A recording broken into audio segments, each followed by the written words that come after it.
Hey guys, it's Carolyn. Welcome back to my channel. Today's video is going to be my top 5 beginner hikes in Yellowstone National Park. For those of you that don't know or are new to my channel, there's a piece of hair sticking to my lip. But also, I used to work in Yellowstone National Park, and that is where I acquired all of my top 5 hikes, because I've done them, and I don't know, I felt like a beginner could do them as well. My first hike is the Fountain Paint Pot Trail. This is a very short and easy hike. It is half a mile and it is on boardwalks, but the view is worth it. It's beautiful. You have to pull off the side of the road and walk on the boardwalks to actually see it. That is why it is qualified as one of my beginner hikes. It is the easiest one I will also be mentioning in this video.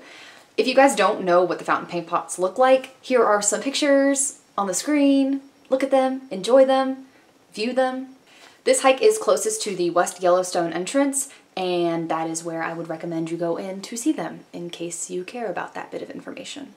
My number 2 beginner hike for Yellowstone National Park is Fairy Falls. It is about 5 miles round trip, and it's easy to moderately strenuous depending on your physical capabilities.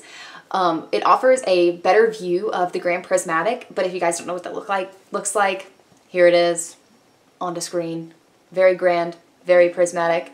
You can actually walk around it on the boardwalks, but it really is just amazing when you can see it from a different perspective, which is why the Fairy Falls hike made my list. Not to mention it's really close to Old Faithful, so if you're starving after you do the hike, you can go there and grab some grub.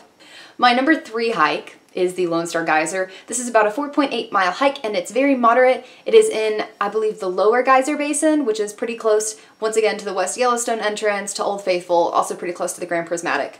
I did this hike at sunset and it was beautifully and amazing, and I did it with my roommate and I loved it so much. It was totally worth it, and I definitely recommend it as my number 3 beginner hike in Yellowstone National Park. My number 4 hike for Yellowstone is Mount Washburn. It is 6.4 miles round trip, which is the longest one on my whole list, and it is moderate to moderately strenuous depending on, once again, your physical capabilities.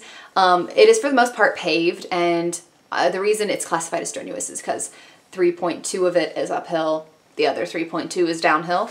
You can see some really seriously amazingly awesome views. You can see bird's eye views of the whole park, and it's beautiful at the top of the hill, the beginning of the hill, depending on which area you're starting from, which I'm assuming is the bottom.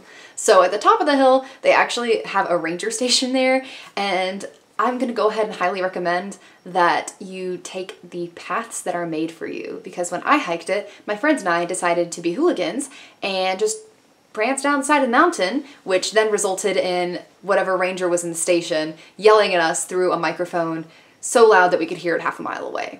Not worth it. So definitely take the road most traveled on this one, but it offers some really amazing, beautiful views, as you can see here, and I totally recommend it.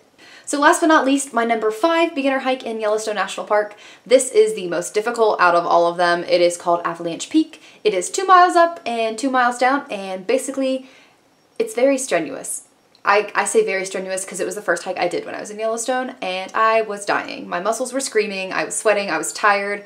I hiked it at 4 in the morning because my friend Connor and I wanted to see the sunrise, and we did, so there are some pictures here if you guys are interested in those, but definitely a more strenuous hike. It's basically just uphill for 2 whole miles, but once you get to the top, there's all kinds of strange looking, almost moon rock type things, and there's also little craters that go down to the moon rock type things, so you can sit and be shielded from the wind.